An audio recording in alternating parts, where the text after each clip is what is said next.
गाजीपुर की सियासत में आज उस वक्त जबरदस्त हलचल मच गई, जब महिला आरक्षण के मुद्दे पर सैकड़ों महिलाओं का गुस्सा सड़कों पर उतर आया। हाथों में तख्तियां, जुबां पर नारे और निशाने पर थे गाजीपुर के सांसद अफजाल अंसारी। मोहम्मदाबाद में जिला पंचायत अध्यक्ष सपना सिंह के नेतृत्व में महिलाओं ने सांसद के पैतृक आवास का घेराव कर महिला आरक्षण के समर्थन में जोरदार प्रदर्शन किया। नारी नहीं ये चिंगारी है जैसे नारों से पूरा इलाका गूंज उठा और महिलाओं ने विपक्ष पर उनके अधिकारों की अनदेखी का आरोप लगाया। एक तरफ भाजपा महिला मोर्चा ने इसे महिलाओं के सम्मान और राजनीतिक भागीदारी की लड़ाई बताया, तो वहीं सांसद अफजाल अंसारी ने समाजवादी विचारधारा और पूर्व सरकारों के कार्यों का हवाला देते हुए अपना पक्ष रखा। लेकिन मामला यही नहीं थमा। सांसद के बयान पर सपना सिंह ने पलटवार करते हुए कहा कि महिलाओं को मिले अधिकार किसी दल की नहीं, बल्कि संविधान निर्माता बाबा साहब भीमराव अंबेडकर की दूरदर्शिता की देन है।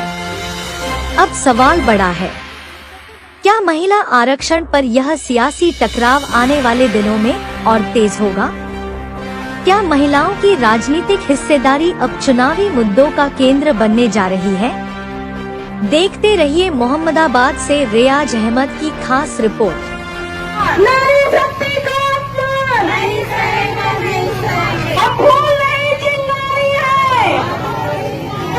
संसद जी, हमारे सवालों का आप जवाब दीजिए।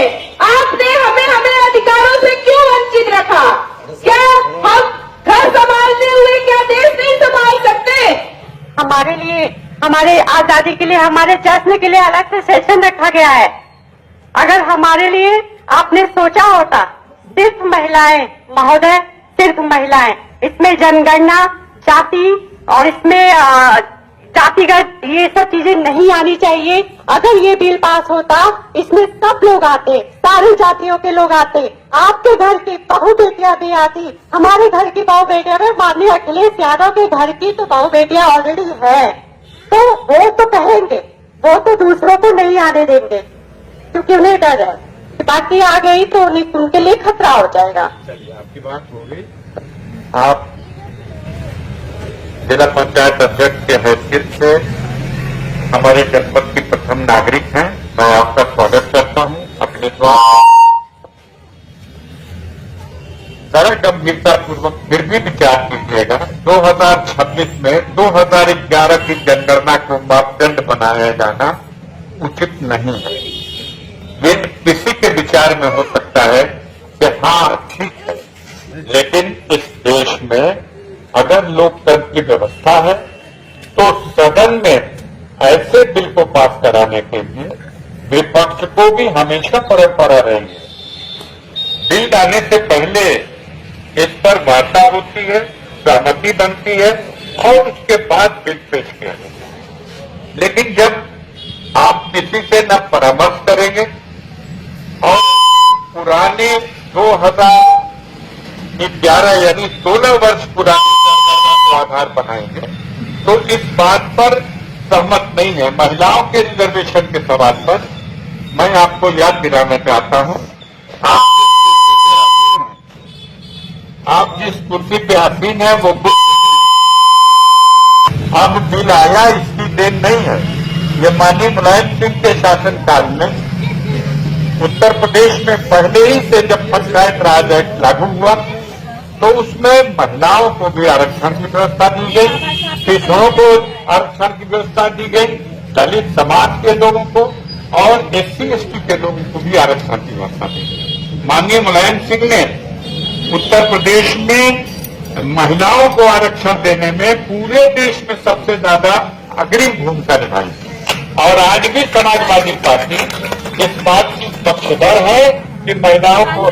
सुनिए, एक बात और है, हम ये भी अंतिम बात कहना चाहते हैं, वाद विवाद यहाँ करने से क्या फायदा। हम तो अपनी इच्छा ये भी कहना चाहते हैं, हमारी अध्यक्षा महोदय यहाँ खड़ी हैं कि आप मानिए रिजर्वेशन पार्लियामेंट की सीटों में, विधानसभा की सीटों में मांगिए रिजर्वेशन, मेरा समर्थन है, लेकिन ढंग से होना चाहिए, सबके साथ और सबको आरक्षण का लाभ मिलना, बस इतना करना। आप गाजीपुर की सीट तो मांग लीजिए महिला के लिए, मैं इसका समर्थन कर दूंगा।